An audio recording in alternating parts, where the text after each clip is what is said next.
আসসালামু আলাইকুম, সবাইকে আরো একবার শুভেচ্ছা।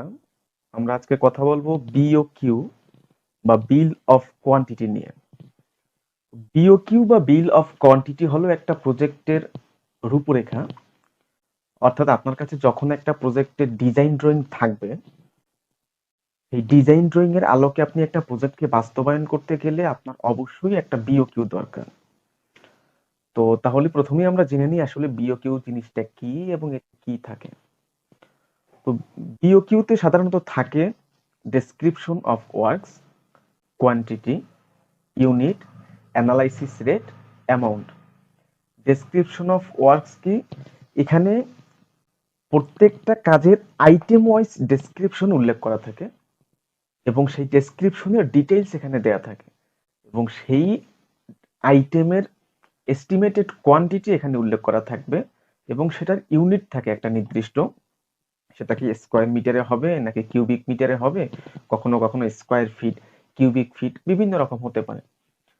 এরপরে হলো অ্যানালাইসিস রেট থাকে বাজার দরের সাথে এবং সংশ্লিষ্ট ওই আইটেমের অন্যান্য যত যাবতীয় জিনিস থাকে সেগুলো অ্যানালাইসিস করে একটা রেট নির্ধারণ করা হয় এবং ফাইনালি অ্যানালাইসিস রেট এবং কোয়ান্টিটিকে গুণ করে ওই আইটেমের উপরে ওই ফ্লোরে টোটাল বিল দাঁড় করানো হয়।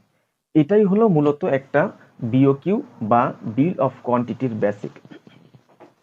আমরা যদি আরেকটু ডিটেলসে কথা বলি, তো এখানে দেখতে পাচ্ছেন যে প্রত্যেকটা আইটেম ওয়াইজ এটাকে ডেসক্রিপশন দেয়া আছে।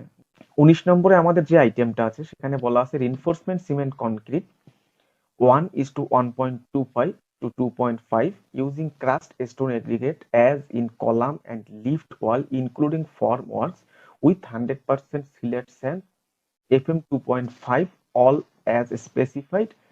ব্র্যাকেটের ভিতরে লেখা আছে ফার্স্ট ফ্লোর। তো এখানে এটা দিয়ে আসলে আমরা কি বুঝতে পারলাম যে কলাম এবং লিফটলের জন্য যে আরসিসি বিল অর্থাৎ ঢালাইয়ের যে বিলটা আছে সেটা এখানে উল্লেখ করা আছে। তো এখানে আরো উল্লেখ করা আছে যে এই ঢালাইটা রেশিও হবে 1:1.25:2.5 এবং সেখানে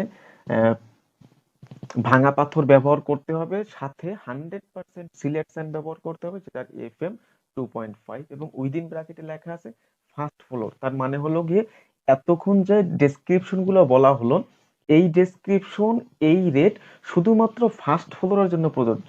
আপনি second floor, third floor, fourth floor বা বিভিন্ন ফ্লোরে যাবেন তখন সেম ডেসক্রিপশন থাকবে, কিন্তু তখনকার জন্য এই রেটটা প্রযোজ্য না, যেহেতু এখানে ব্র্যাকেট করে ফার্স্ট ফ্লোর মার্কিং করা আছে। তো শুধুমাত্র এই রেটটা শুধুমাত্র ফার্স্ট ফ্লোরের জন্য প্রযোজ্য। এরপরে সেম ডেসক্রিপশন দেয়া আছে, দেখেন ফার্স্ট ফ্লোর, সেকেন্ড ফ্লোর থেকে শুরু করে ওই বিল্ডিং এ যতগুলো ফ্লোর আছে ততগুলো বিল্ডিং এর জন্যই সেম ডেসক্রিপশন দেয়া আছে, কিন্তু ফ্লোর ওয়াইজ ওই একই ডেসক্রিপশন একই আইটেমের জন্য ভিন্ন ভিন্ন অ্যানালাইসিস রেট উল্লেখ করা আছে। এরপর এই ঘরটা হলো গিয়া আপনার প্র্যাকটিক্যাল কাজের ডিজাইন ড্রয়িং অনুযায়ী এস্টিমেট করে ওই আইটেমের জন্য যতটুকু পরিমাণ কোয়ান্টিটি পাওয়া যায় সেটা হলো এখানকার এস্টিমেটেড কোয়ান্টিটি বা বিওকিউ এর এই কোয়ান্টিটি। তো এরপরে এখানে বিষয়টা হলো প্রত্যেকটা আইটেমের একটা কনস্ট্রাকশন কাজের আপনার শুরু থেকে শুরু করে শেষ পর্যন্ত প্রত্যেকটা কাজের আইটেম ওয়াইজ সেটাকে স্পেসিফিক করে উল্লেখ করা থাকে। যেমন আমরা এই যেই আইটেমটা নিয়ে কথা বললাম যে কলাম এবং লিফট ওয়ালের, এখানে ফর্মওয়ার্কের জন্য আপনার আলাদা কোনো বিল থাকবে না, সেটাও কিন্তু এই বিওকিউতে উল্লেখ করা আছে। যেমন এখানে লেখা আছে ইনক্লুডিং ফর্মওয়ার্ক, অর্থাৎ এই যে রেটটা নির্ধারণ করা হয়েছে এই রেটের ভিতরেই আপনার কলাম এবং লিফট ওয়ালের কাস্টিং করবেন, সেটার ফর্মওয়ার্ক এই একই রেটের ভিতরেই অন্তর্ভুক্ত থাকবে। তো এখানে আমরা কোয়ান্টিটিটা এস্টিমেট করে পেলাম। অ্যানালাইসিস রেটটা আসলে কোথা থেকে পাওয়া যায় বা অ্যানালাইসিস রেটটা আসলে কিভাবে আসে, তো সেইটা নিয়ে যদি আমরা একটু কথা বলি, আমরা একটা আইটেমের রেটকে অ্যানালাইসিস করব। যেমন আমরা এখানে দেখতে পাচ্ছি 245 নাম্বার আইটেমে ডেসক্রিপশন অফ ওয়ার্কের দেয়া আছে প্লাস্টিক কসমিক ডোর ইনক্লুডিং চৌকাট এন্ড মঙ্গেরিস, এখানে কোয়ান্টিটি দেয়া আছে 182 স্কোয়ার মিটার এবং অ্যানালাইসিস রেট দেয়া আছে 7080 টাকা পার স্কোয়ার মিটার। এখানে যে রেটটা দেয়া থাকে সেটা হলো পার এককে, যেমন এখানে স্কোয়ার মিটার একক উল্লেখ করা আছে, তো 7080 টাকা হলো প্রতি স্কোয়ার মিটারে রেট। এই টাকাটা আসলে কিভাবে আসলো সেটা যদি আমরা একটা অ্যানালাইসিস করি।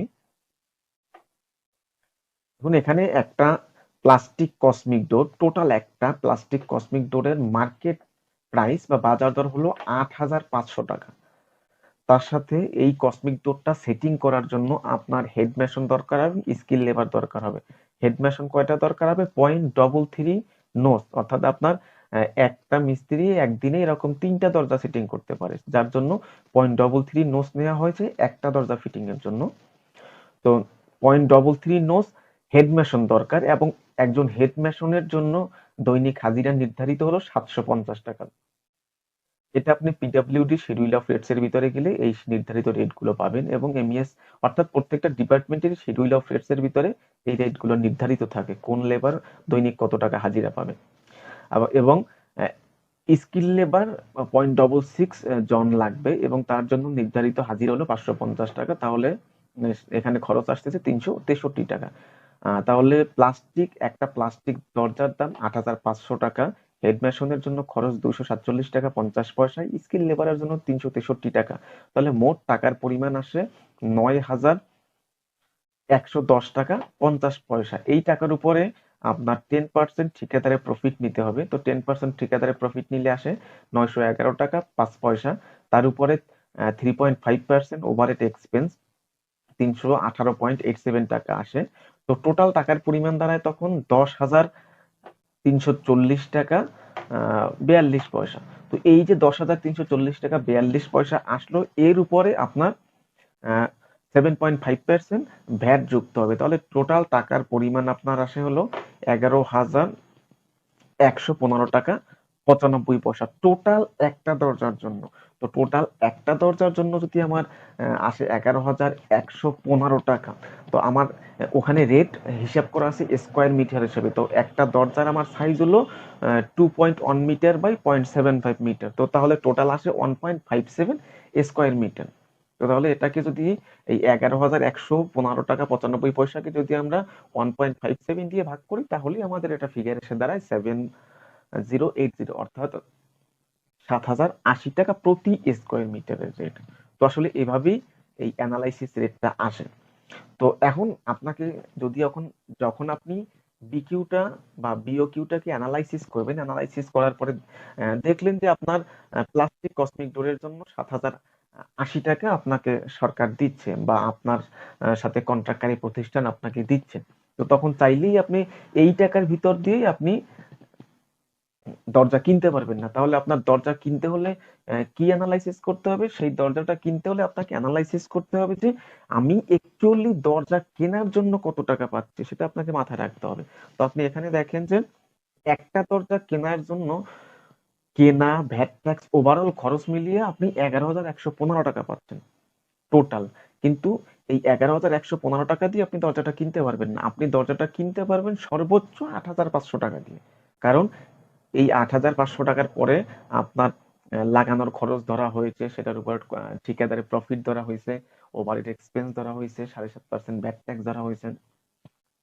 তো যখন আপনি এই 7,080 টাকা পার স্কোয়ার মিটার দেখবেন, তো সেই 7,080 টাকা পার স্কোয়ার মিটারের ভিতরেও আপনার 10% ঠিকাদার প্রফিট আছে, 7.5% ভ্যাট আছে, 3.5% ওভারহেড এক্সপেন্স আছে। তো সেক্ষেত্রে একটা নির্দিষ্ট রেঞ্জের ভিতরে থেকে আপনার এই জিনিসগুলো কিনতে হবে। অর্থাৎ আপনার বিকিউতে যে অ্যানালাইসিস রেটটা থাকে, সেই অ্যানালাইসিস রেটের ভিতরে আপনার ঠিকাদারের প্রফিট, ভ্যাট ট্যাক্স এবং আপনার ওভারহেড এক্সপেন্স থাকে।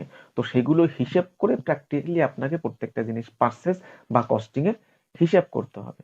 তো এই হলো অ্যানালাইসিস রেট। তো অ্যানালাইসিস রেট এবং কোয়ান্টিটিকে আপনি গুণ করলে ওই ফ্লোরে ওই আইটেমের জন্য টোটাল কত টাকা বরাদ্দ আছে সেই টাকাটা আপনার বের হয়ে যাবে। অ্যাকচুয়ালি বিওকিউটা শুধুমাত্র টাকা পয়সারই হিসাব না, আপনার এমন অনেক জিনিস আছে যেগুলো আপনার ড্রয়িং এ নির্দিষ্ট করা থাকে না বা মার্কিং করা থাকে না। সেক্ষেত্রে আপনি সেই বিষয়গুলোকে যদি আপনি বিকিউতে সার্চ করেন, তো আপনি বিকিউতে সার্চ করলে আপনার সেই ড্রয়িং এ পাওয়া অসমাপ্ত বিষয়গুলো বা অমীমাংসিত বিষয়গুলো আপনি বিওকিউর মাধ্যমে পেয়ে যেতে পারেন। যেমন অনেক সময় দেখবেন যে আপনার ড্রয়িং এ গ্রিল মার্কিং করা আছে, গ্রিল কি ডিজাইনের হবে, কতটুকু উচ্চতা হবে, কতটুকু পাশে থাকবে, কিন্তু আপনার গ্রিলটা ফ্ল্যাট বার দিয়ে হবে নাকি স্কোয়ার বার দিয়ে হবে সেটা আপনার কোথাও মার্কিং করা নাই।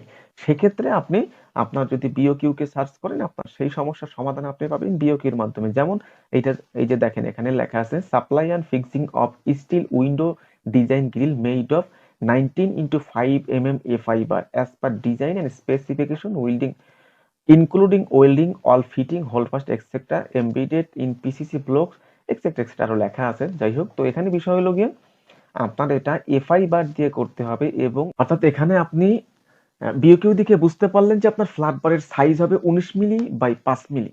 অর্থাৎ এখন কেউ যদি আপনাকে কোনো কারণে বলে যে এখানে আপনি স্কোয়ার বার দিয়ে গ্রিল কেন করছেন না, বা স্কোয়ার বার দিয়ে এটা করা হচ্ছে না কেন, কেউ কোনো ঊর্ধ্বতন কর্তৃপক্ষ যদি আপনাকে স্কোয়ার বার দিয়ে করতে বলে, তখন আপনি সেটা স্কোয়ার বার দিয়ে করে দিবেন না, কারণ আপনাকে স্কোয়ার বারের রেট দেয়া হচ্ছে না, স্কোয়ার বারের টাকা দেওয়া হচ্ছে না, আপনাকে ফ্ল্যাট বারের টাকা দেওয়া হচ্ছে এবং 19 মিলি বাই 5 মিলি ফ্ল্যাট বারের টাকা দেওয়া হচ্ছে। এটা আপনার ডকুমেন্টস, এই ডকুমেন্টস এর বেসিসে আপনি এই কাজটা করে নিতে পারবেন।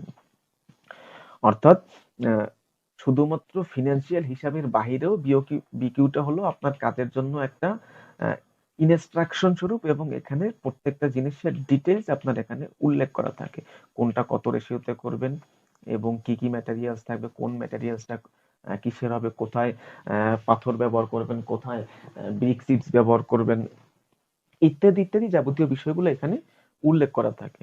আর বিওকিউর এই টোটাল অ্যামাউন্ট গুলোকে আপনি যদি যোগ করে নেন, তাহলে আপনি আপনার টোটাল প্রজেক্ট ভ্যালু পেয়ে যাবেন। যেমন আমরা যেই প্রজেক্টের বিকিউ নিয়ে আলোচনা করছি, সেই প্রজেক্টের টোটাল প্রজেক্ট ভ্যালু আসছে 19,88,68,824 টাকা 60 পয়সা। তো এই টোটাল ফিগারটাই হলো এই প্রজেক্টের প্রজেক্ট ভ্যালু বা প্রজেক্ট অ্যামাউন্ট কিংবা কন্ট্রাক্ট অ্যামাউন্ট। তো আশা করি বিষয়গুলো সবাই বুঝতে পেরেছেন। তারপরে যদি কারো কোনো বিষয় নিয়ে কনফিউশন থাকে, নির্দ্বিধায় কমেন্ট বক্সে জানাবেন। অবশ্যই আপনাদের সেই প্রশ্নের সুষ্ঠু সমাধান কিংবা উত্তর দেওয়ার চেষ্টা করব। ধন্যবাদ সবাইকে। সালামু আলাইকুম।